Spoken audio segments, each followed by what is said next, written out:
Boa noite, gente. Para quem não me conhece ainda, meu nome é Kellen. Daí eu vou estar falando para vocês hoje sobre a influência dos capelinos, né, na transição terrestre de mundo primitivo para mundo de expiações e provas. De acordo com Kardec, né, os espíritos vão evoluindo e ele se desenvolve, né, no plano material, no mundo ao qual ele está mais bem adaptado, né? Então, nós temos aqui os mundos primitivos, destinados às primeiras encarnações dos espíritos, né? São os mundos mais jovens, ou seja, recém-formados, né, que vão abrigar as primeiras formas de vida. Neles estão suas fases iniciais de progresso. Os espíritos ainda estão em estado primitivo, com senso moral pouco desenvolvido. Depois nós temos o mundo de expiação e de provas, são mundos nos quais os espíritos reencarnados estão para expiar os seus erros de vidas passadas. Nesse mundo de expiações e de provas que nós nos encontramos atualmente, né? É muito fácil de entendermos esse tipo de mundo, porque vemos o quanto precisamos evoluir, mas já vemos o bem sendo praticado, principalmente na maioria da população. Nós temos o mundo de regeneração, que são mundos nos quais os espíritos que ainda têm que expiar, né? Mas eles encontram, né, forças, é como se fosse um local para eles estarem se refazendo suas forças, até que eles possam reencarnar novamente. Nós temos os mundos ditosos, aqui o bem já sobrepuja o mal, os espíritos já sabem que o propósito da existência é o da evolução moral, né? O bem é tão comum que se torna algo normal e corriqueiro, semelhante aos usos de tecnologias que nós temos hoje em dia. E nós temos os mundos celestes ou divinos, habitações de espíritos depurados, onde exclusivamente reina o bem, mundo onde estão os espíritos puros que governam outros mundos em evolução.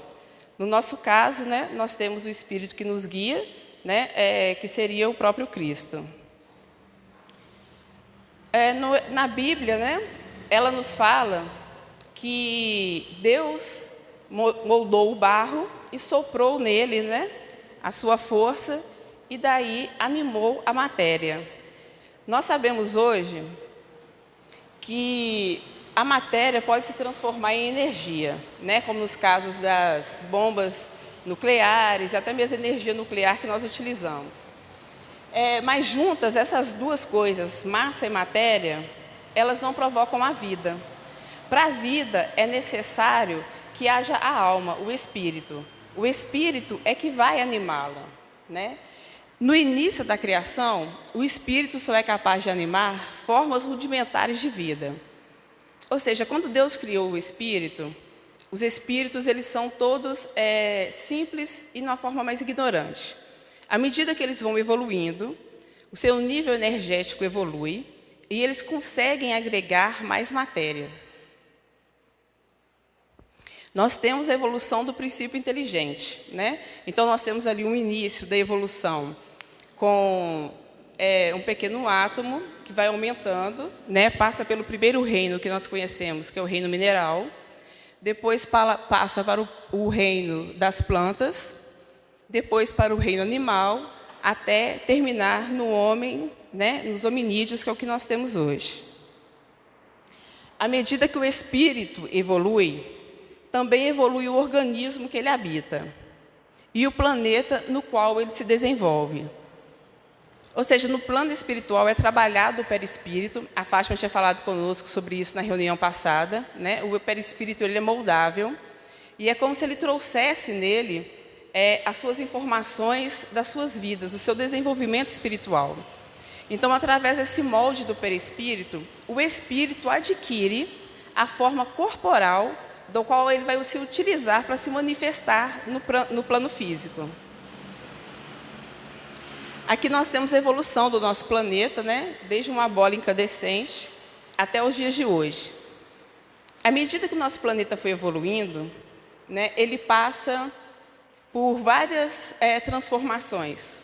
Dentre elas, nós temos 3 supercontinentes, né, que eles vão se afastando e depois se unindo com a trajetória das placas tectônicas. E nós passamos por, no mínimo, 6 formas de extinção de massa, tá, no planeta. Até chegarmos ao que nós temos hoje, né? E até chegarmos ao continente da Pangeia, que normalmente nós estudamos, né? Aqui nós temos o desenvolvimento, né, da vida, da formação da Terra.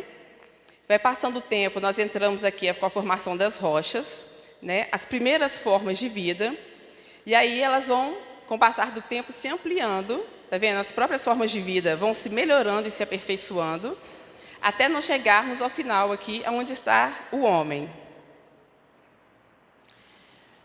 Ou seja, no início, né, do nosso mundo, assim que o nosso mundo é formado, ele vai começar a abrigar as formas de vida pelo qual o espírito passa.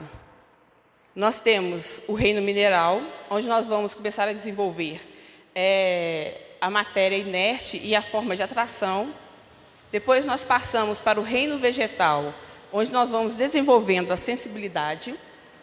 Passamos para o reino animal, onde nós temos o instinto, né? Uma inteligência instintiva e individual, que a Fátima também chegou a comentar conosco na última apresentação. E, finalmente, nós vamos para o reino hominai, onde o homem desenvolve a razão, o seu livre-arbítrio, uma inteligência ilimitada, uma consciência de futuro e uma percepção das coisas extramateriais. Então, a evolução do ser humano aqui na Terra, embora ela tenha surgido com os primeiros primatas, tá? Que datam de cerca de 4 a 3,5 milhões de anos, com os australopithecus do sul da África, a ramificação evolutiva direta da nossa descendência, ela só surge 2,5 milhões de anos depois, com o surgimento do Homo habilis, por sua capacidade de manipular ferramentas de pedra lascada.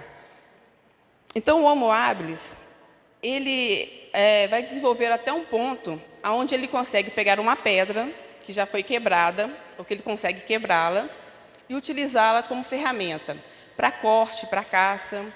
Ele também vai conseguir manipular algumas ferramentas de madeira, como as lanças, e muito mais para frente, ele vai conseguir dominar o fogo.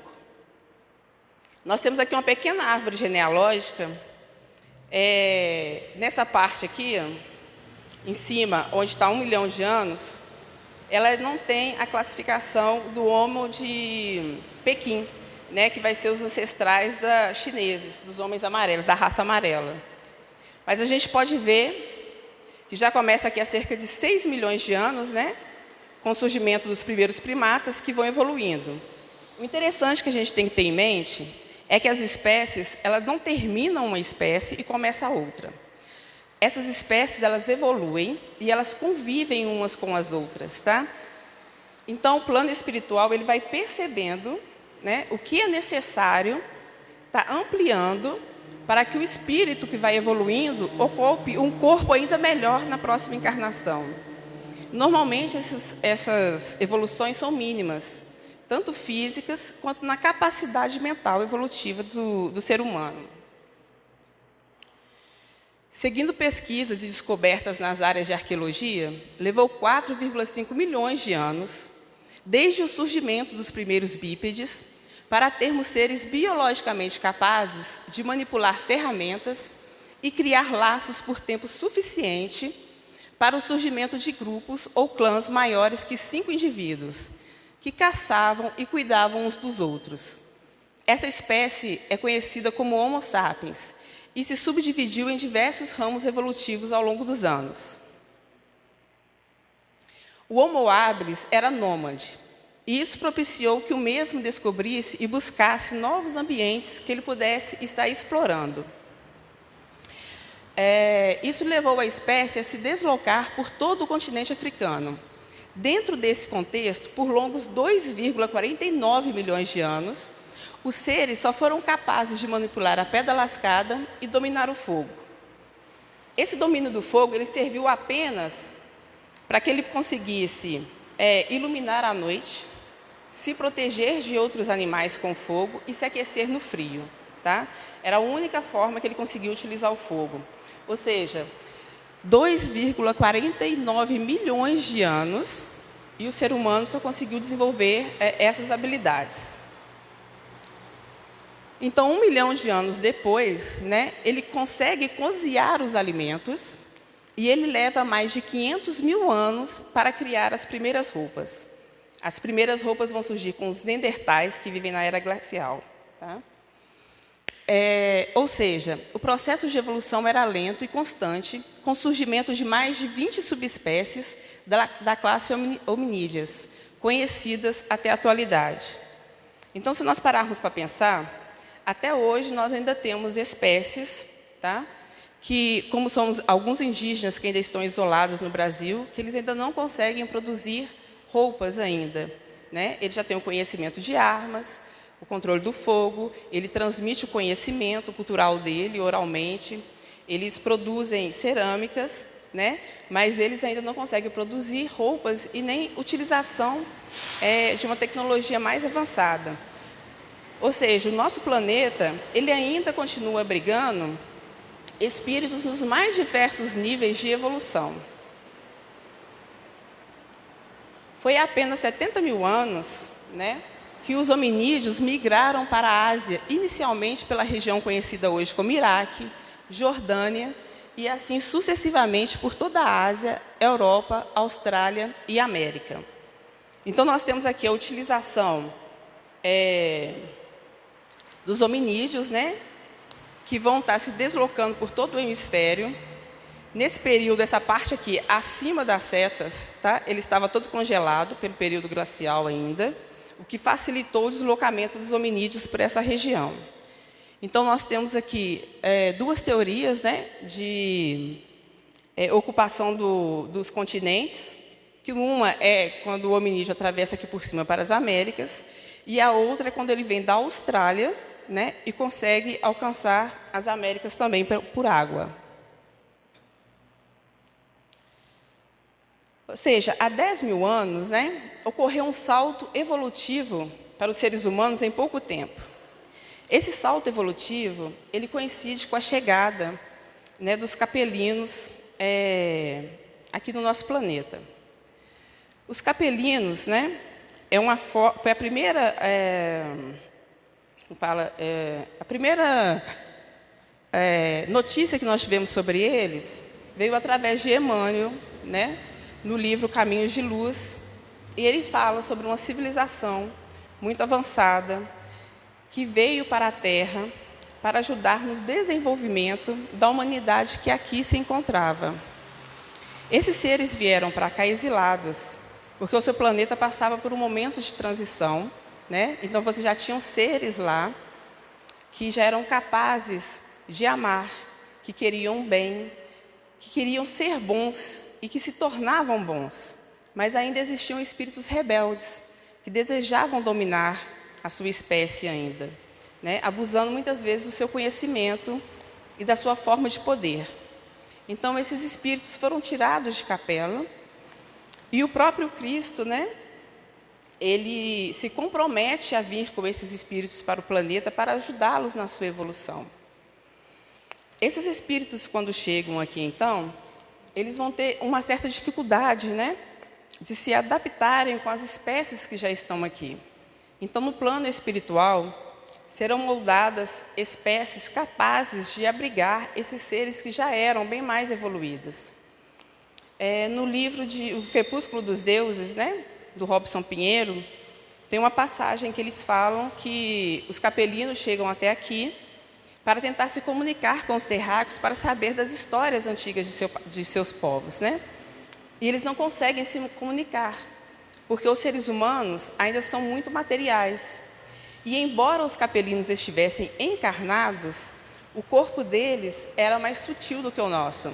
Era parecido com os corpos dos nossos desencarnados. Então, eles só conseguem se comunicar com seres desencarnados do nosso plano espiritual. Eles não conseguem se comunicar fisicamente conosco, né, que estamos encarnados. Que é a passagem, né, quando o Emmanuel conta a história de um planeta, né, do sistema de Capela, situado na constelação do Cocheiro. Na realidade, a gente fala um planeta, mas a constelação de Cocheiro ela é formada por 4 sóis, né?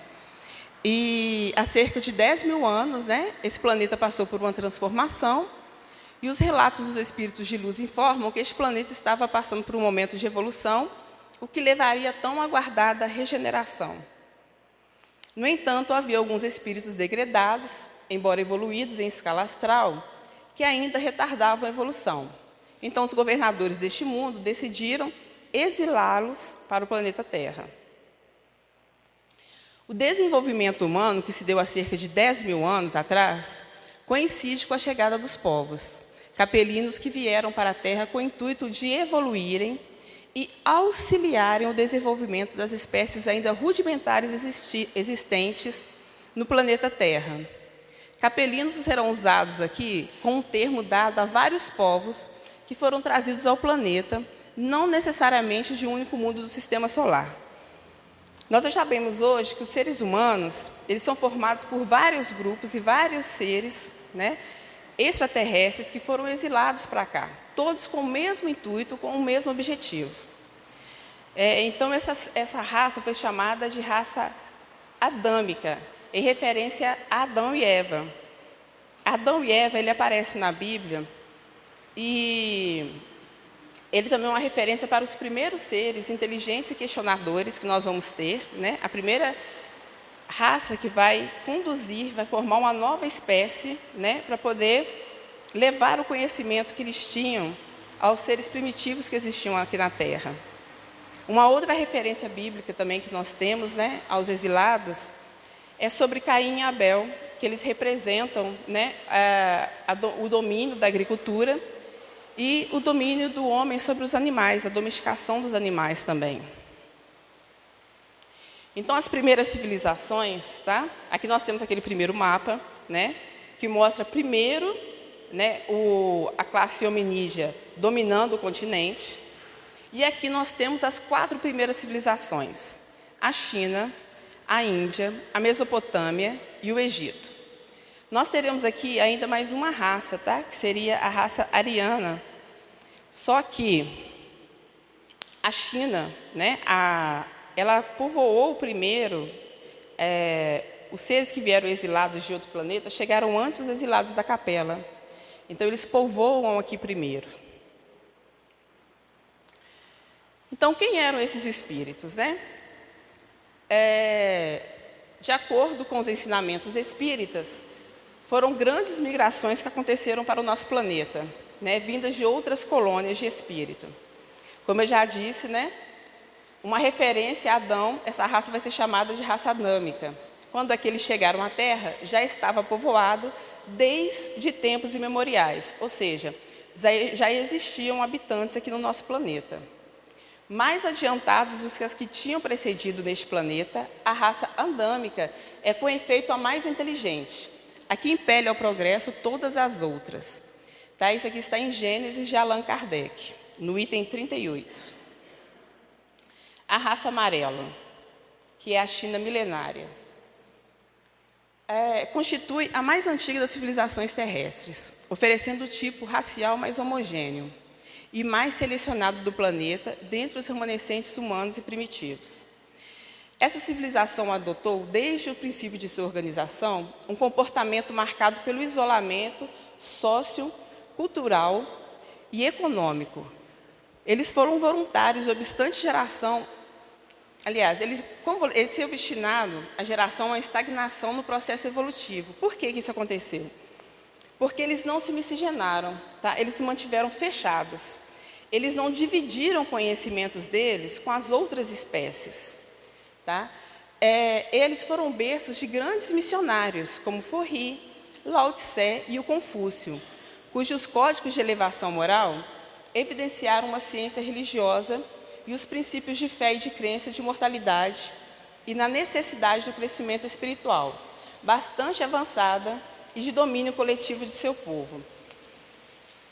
Então, o grupo aqui da raça amarela, a da China milenar, eles vão trazer um conhecimento com eles espiritual muito grande.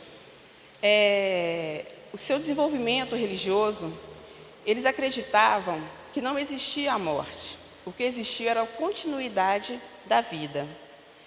E para agradar aos deuses, né, para agradar a Deus, o que eles tinham que fazer não era apenas os sacrifícios terrenos, né? Mas o que eles tinham que dar a eles era a transformação do seu comportamento. Então, nós temos aí características bem elevadas. Qual que foi o problema com a raça amarela? O que a gente tinha falado, elas não se miscigenaram, elas não transmitiram seu conhecimento, elas ficaram muito fechadas entre si. E hoje, se nós analisarmos geneticamente os códigos dessas raças, né? China, Japão, Coreia, a miscigenação dela é pouquíssima, né? O código genético deles são extremamente parecidos. E eles tinham ali uma condição de transmitir uma parte moral e espiritual muito grande para a população aqui, que era carente, né, desses conhecimentos. Nós vamos ter aqui, então, os 4 grupos, né, que vieram junto com Capela, da raça andâmica, que é o grupo dos Árias, a civilização do Egito, o povo de Israel, que são os hebreus, e as castas da Índia, que são os hindus. As 4 grandes massas de espíritos que migraram para o nosso planeta formavam os pródomos de toda a organização e civilizações futuras, introduzindo laços benéficos no seio da raça amarela e negra já existente.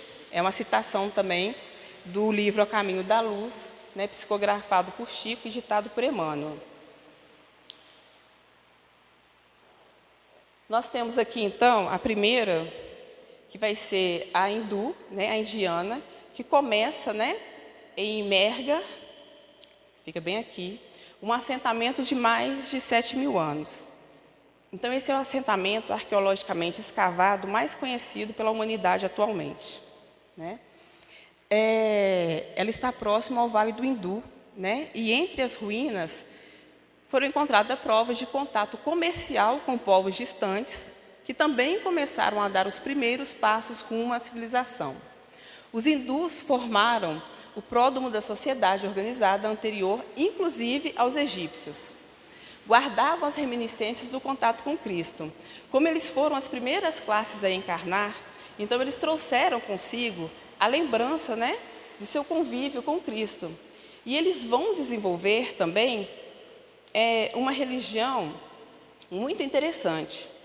Então, a primeira classe que ela vem aqui, que ela encarna, eles vão desenvolver, vão passar para os seus descendentes a ideia da necessidade de estarmos sempre evoluindo.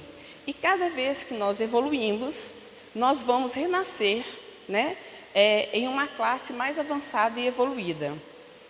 O que acontece é que quando essa primeira classe mais iluminada, ela recebe autorização para voltar à capela, os indivíduos que ainda eram muito rebeldes e que desejavam o controle, né, das outras espécies, eles transformam esse conhecimento nas castas sociais, né, que dividiu a sociedade indiana. Então, com estas castas, eles conseguem controlar os indivíduos. É aí que eles param o seu crescimento evolutivo, moral dizendo, né? E eles vão precisar de várias e várias encarnações, muitos ainda presentes até nós, até os dias de hoje. Porque eles utilizaram o conhecimento, né, que seria para a evolução dos seres, para poder estar controlando as outras espécies. Nós temos aqui os egípcios, tá? Que dentre todos os povos, né, que encarnaram na Terra, os egípcios se destacaram na prática do bem e no culto da verdade. Eram eles os que menos débitos possuíam perante o tribunal da justiça divina. Em nenhuma civilização da Terra, o culto da morte foi tão altamente desenvolvido. Algumas conquistas dos antigos egípcios, nós temos elas até hoje. São jogos de tabuleiro, cremes hidratantes, eu não coloquei aqui, mas as maquiagens também, métodos contraceptivos, remédios à base de ácido acetilsalicílico, né? Que é o princípio ativo da aspirina, substâncias como o óleo de rícino, o própolis para cicatrização. Eles usavam anestésicos, né, que já eram conhecidos, o sistema circulatório do corpo também eles conheciam, a mumificação, o uso de anestésico para as práticas de cirurgias, inclusive cirurgias cerebrais, que foram encontrados resquícios nas múmias, né, dessas cirurgias que foram feitas, manipuladas, e que os seres continuaram vivos ainda por um longo período de tempo, né. Eles usavam também, como dentistas, brocas para drenar abscessos. Eles faziam próteses de ouro e constituíram seus templos de pedra, onde gravavam suas memórias nas paredes e desejavam a eternidade, e assim o conseguiram. Com os egípcios aconteceu o mesmo que vai acontecer com os hindus. Quando a primeira leva, né, eles recebem autorização para voltar à capela, ao seu plano de origem. Os que aqui ficaram, os remanescentes, eles vão utilizar o conhecimento deles como forma de controle das massas. Então, ao invés de estar transmitindo esses conhecimentos, eles vão tomar posse deles. Então, à medida que esses seres vão desencarnando e esses conhecimentos não vão sendo transmitidos, esse conhecimento se perde, até chegar ao ponto, né, da civilização ter sido esquecida e reencontrada apenas no final do século XIX, século XX, com as escavações arqueológicas. Depois nós temos os hebreus, que foram os que menos se miscigenaram com os povos da terra entre as 4 raças. Então, os hebreus e a raça amarela são as que menos vão se miscigenar, são aquelas que não vão compartilhar diretamente o seu conhecimento. Ainda hoje, percebemos a comunidade hebraica muito fechada em si mesma. São extremamente solidários e possuem senso coletivo, porém, só entre eles, né? Essa segregação vem do início da formação desse povo, quando era o único que acreditava em um único Deus. E por isso eles acreditavam ser um povo superior, né? E eles se denominavam os eleitos de Deus. Passaram e ainda passam pelas provas mais diversas coletivas, sendo que apenas recentemente foi-lhes dada uma pátria, o Estado de Israel, motivo das mais diversas lutas na atualidade. Aqui eu vou abrir um parêntese, né, na história de Noé, que ela tem várias interpretações. Uma delas, né, o Noé, ele é proveniente de Ur, né, na Mesopotâmia. E lá eles tinham uma visão politeísta. Então, os deuses concordaram em mandar um dilúvio para interromper a corrupção e a pecaminosidade humana. Noé não foi salvo porque teve a sorte de ser adorador de um Deus que discordou da decisão do dilúvio, mas porque foi obediente. Então, aqui nessa passagem, nós podemos perceber que Noé representa os povos capelinos que ficaram em seus planetas de origem. E os povos que eram politeístas, né, que foram destruídos com o dilúvio, significa os povos que foram exilados, né, que foram trazidos para um novo início, né, no nosso planeta. Os hebreus também, como eles foram os primeiros povos, né, a desenvolverem a ideia de um Deus único, o Cristo vai nascer entre eles, né, porque a partir daí, né, dessa ideia de um único Deus, Cristo vai encontrar as raízes, né, para poder estar chegando até nós, modificando, dando início a um novo período da humanidade, né, aonde ele deixa, aonde as pessoas vão deixar de temer um Deus e passam a amá-lo, aonde você troca o olho por olho, né, por amar ao próximo como a si mesmo. Então nós temos os árias. Os árias são os povos mais estudados que nós temos dentro da história. Por quê? Porque eles condizem com o conhecimento que nós temos na atualidade sobre a formação das grandes cidades. Os árias, eles chegam na Terra e com seu desejo, né, de voltar ao seu planeta, de se redimirem, eles vão se miscigenar com os outros povos, né? Eles vão trocar informações, eles vão criar as cidades, as vilas, vão desenvolver a agricultura, vão desenvolver o controle dos animais, vão passar os conhecimentos deles, né, para os primatas existentes aqui na época.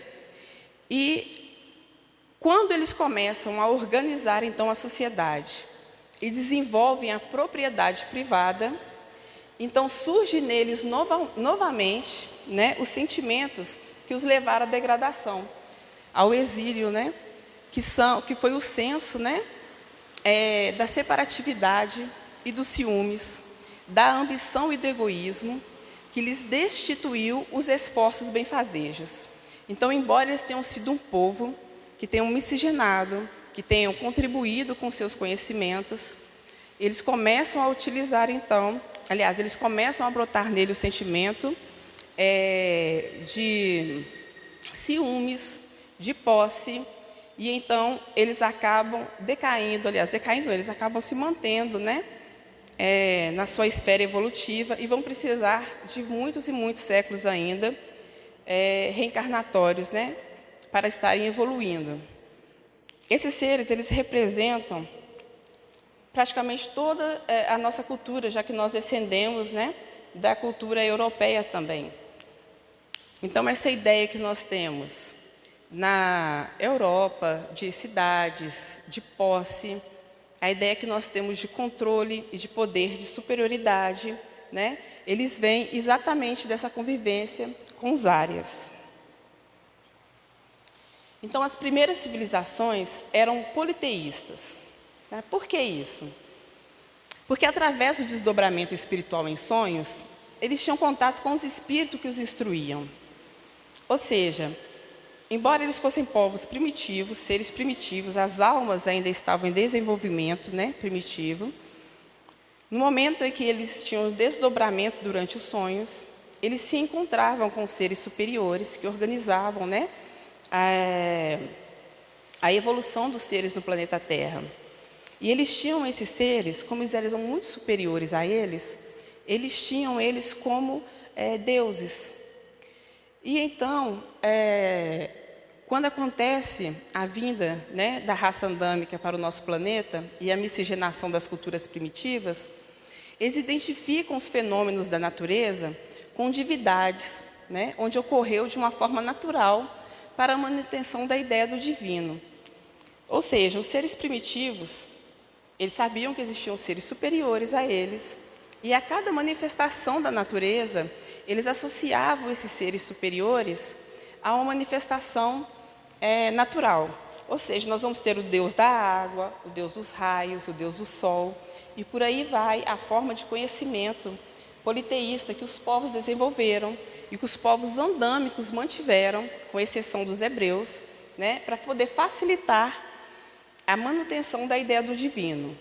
No entanto, nós temos civilizações como o Egito, os Sumérios, a Babilônia, a China, os astecas, os maias e os hopis, né? Dentre outras, eles têm presente a crença de que os deuses vieram das estrelas. Então, a ideia deles, né, mesmo que tenham sido povos que muitas vezes não se comunicaram de forma direta, até onde nós conhecemos, todos eles transmitiam a ideia de que os seus deuses vieram das estrelas. Após 4.500 anos antes de Cristo, o ser humano desenvolve a escrita e passa a transmitir seus conhecimentos orais para o papel, possibilitando a comparação entre as culturas. Percebemos como uma cultura influenciou a outra, e quanto mais se desenvolviam, mais compreendiam o retorno da alma para o corpo. Alguns exemplos são, na Grécia nós temos Platão e o mundo perfeito das ideias, onde Platão dizia que havia um mundo superior ao nosso, de onde nós viemos, e que o nosso mundo era uma cópia imperfeita do mundo de qual nós viemos, ou seja, seria o plano espiritual, e nós tentamos fazer aqui na Terra o que nós vemos no plano espiritual, né? E através disso nós construímos as mesas, as cadeiras, e nós temos as nossas intuições filosóficas e científicas também. Nós vamos ter a Índia com o budismo, né, que eles vêm e traz para eles a identificação do amor ao próximo, da evolução espiritual e da reencarnação. Nós temos os egípcios com a crença da encarnação. A diferença está porque os egípcios acreditavam que o espírito voltaria para o mesmo corpo. Por isso, eles tendiam a preservar o corpo com as mumificações. E no processo reencarnatório, né, nós sabemos que nós voltamos em um corpo diferente.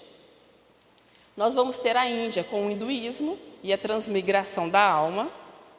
Então, eles vão acreditar aí na evolução da alma, que a alma passa de um corpo para o outro. No entanto, no hinduísmo, eles acreditam que uma alma, ela pode, por exemplo, a alma do ser humano, ela pode reencarnar como a alma de uma minhoca, de um gato, de um cachorro, tá? E Kardec já nos ensinou que, como o espírito já está evoluído, ele não vai mais habitar um ser em menor escala evolutiva que a dele. Porque, pensa bem, se você já conseguiu acumular uma quantidade suficiente de energia e de matéria, se você se despreender desta energia e dessa matéria, é como se você estivesse amputando as suas partes espirituais, né? Então, o espírito ele já não seria mais o mesmo espírito de agora. Nós temos na China e no Japão a ideia da terra pura para o oeste, que é de Buda Amitabha, que é exatamente esse conhecimento de que quando os seres, né, passam pelo rio das almas, a sua memória é apagada e eles encarnam várias e várias vezes até chegarem a um ponto que eles não precisarão mais das reencarnações. Nós temos a África com o candomblé e a umbanda, e nós temos na França o kardecismo, né, no qual nós estudamos e que nós conhecemos hoje em dia. O nosso planeta, que viu sua aceleração de primitivo para expiatório com a chegada dos exilados, tem na atualidade uma semelhança com a antiga capela, ou seja, vários espíritos que residem em um plano espiritual com grandes avanços na tecnologia, no entanto, perturbam moralmente e energeticamente a evolução dos espíritos já caminhantes para o amor. Nós podemos ver isso claramente no nosso planeta hoje, né? Às vezes o mal, né? Nós costumamos falar que as pessoas que são mais rebeldes, os nossos irmãos mais rebeldes, eles gritam muito. Então dá-se a ideia de que eles estão em maiores números do que o bem. Mas na realidade isso não acontece. Na realidade o bem aqui ele já está propagando em passos largos. As pessoas já querem ser boas. Muitas vezes, como a Fátima disse na última palestra dela, elas simplesmente não sabem como.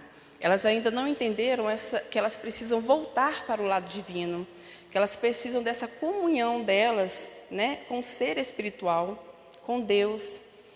Elas ainda não, elas se esqueceram de que através da oração nós conseguimos então sentir o divino em nós. Nós conseguimos sentir a presença da espiritualidade próxima a nós. Todos nós sabemos que os seres aqui encarnados são médios em maiores ou em menores graus. Então, todos nós podemos perceber essa espiritualidade, sim? O que acontece conosco é que muitas vezes nós estamos tão focados ainda no material que nós abrimos mão do conhecimento espiritual, muitas vezes para não sermos julgados materialmente pelas outras pessoas. O que nós temos que ter em mente para a nossa evolução, né, nesse momento de transição que nós passamos, é focar nos nossos objetivos. Então, qual é o meu objetivo? O meu objetivo é continuar sendo um ser material, ou o meu objetivo é ser um ser espiritualizado? Se o meu objetivo for ser um ser espiritualizado, então eu devo me propor da seguinte forma: olhar o que eu ainda preciso melhorar. Quando nós vemos as pessoas fazendo algo de errado, nós devemos então olhar para nós mesmos e nos avaliarmos. Percebermos se nós possuímos aquelas qualidades negativas e qual a melhor forma que nós temos para superá-las. Porque a superação intelectual, ela não é muito difícil, mas a superação moral, ela demora várias e várias vidas. E muitas vezes nós encarnamos com o objetivo de evoluirmos e acabamos trazendo para nós mais dívidas ainda, porque nós não temos a consciência desta evolução espiritual, do que nós precisamos para alcançar o plano espiritual. Então nós temos aí com a vinda do Cristo, a primeira mensagem dele, né, de amar a Deus sobre todas as coisas e de amar ao próximo como a si mesmo. E depois nós temos o kardecismo surgindo, nos mostrando a necessidade do desdobramento desse conhecimento, de irmos mais além, para que nós possamos unir o nosso conhecimento espiritual com o nosso conhecimento científico, de forma que nós possamos avançar. Às vezes, o homem busca descobrir em outros planetas formas de vida, Mas no nível em que nós estamos, nós só conseguimos nos comunicar com seres que estão materialmente evoluídos como nós. Os seres que são mais evoluídos, nós ainda não alcançamos, porque eles são mais etéreos. Então, nós ainda somos carentes ainda da utilização de nosso conhecimento científico para fazermos esse tipo de comunicação. Então, nós temos aqui o momento em que vivemos, nos remete aos ensinamentos do próprio Cristo. Vigiem e orem para que não caiam em tentação. O espírito está pronto, mas a carne é fraca. Mateus capítulo 26, versículo 41. Isso vem nos dizer que antes de nós encarnarmos, nós estamos preparados para as tarefas a que nós nos propomos, a enfrentar no plano espiritual. Mas quando nós nos revestimos da carne, quando nós chegamos ao plano material, muitas vezes nós falhamos, porque nós deixamos para trás o nosso compromisso. Nós fazemos como os seres arianos, que encarnaram aqui. Nós preferimos aproveitar, os prazeres materiais, do que desenvolvermos o nosso lado espiritual.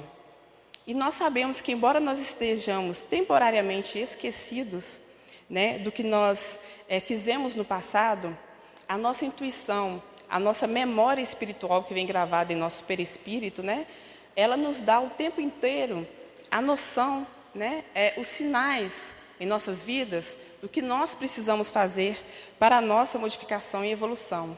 Além disso, nós temos os nossos amigos do plano espiritual que nos conduzem o tempo inteiro, que nos auxiliam. Na última palestra que a Fátima deu, ela fala como o ser humano se afasta do divino. E muitas vezes nós fazemos isso também. Quando nós temos ali duas intuições contraditórias, muitas vezes nós ignoramos aquela que é a boa e optamos para aquela que é a mais carnal, porque é a mais fácil de estarmos fazendo e de estarmos seguindo. Essa forma de pensamento que nós temos, ela atrasa e retarda o nosso desenvolvimento. Com a vida dos capelinos até aqui, nós podemos aprender muito com eles. Nós podemos aprender que não basta apenas termos o conhecimento, nós precisamos compartilhá-los com os outros. Nós aprendemos, com o compromisso de Cristo para com o nosso corpo, com o nosso povo, para com a evolução dos terráqueos, que nós evoluímos, mas enquanto todos os nossos irmãos não evoluírem conosco, nós ainda estaremos trabalhando na seara do Altíssimo. Então, não haverá um pai que descanse sabendo que o seu filho está em sofrimento. E por isso nós voltamos várias e várias vezes com o intuito de evoluirmos e de auxiliarmos os nossos irmãos na evolução. Por isso, façamos agora, o que está ao nosso alcance para o nosso desenvolvimento espiritual. Sempre que possível, compartilharmos os nossos conhecimentos com o próximo. E esse conhecimento, muitas vezes, não precisa ser de forma oral.